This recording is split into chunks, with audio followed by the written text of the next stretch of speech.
ఒకసారి చూద్దాం.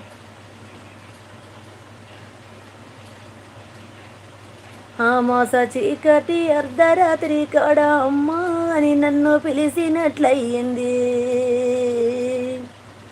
ఆకిట్లో అడుగుల అలికిడి వినిపించి తలుపు తట్టి లేపినట్లు అని వినిపించే.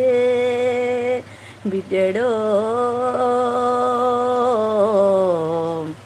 బిడ్డడో నీరాక కొరకు ఎదిరి చూస్తారా, ఈ కన్న తల్లినొక్కసారి చూసిపోరా.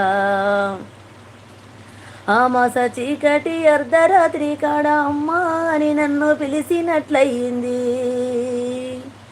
ఆకిట్లో అలుగుడా అలికిడి వినిపించి తలుపు తట్టి లేపినట్లు అని వినిపించే. బిడ్డడో బిడ్డడో ఈ అమ్మనొక్కసారి చూసిపోరా.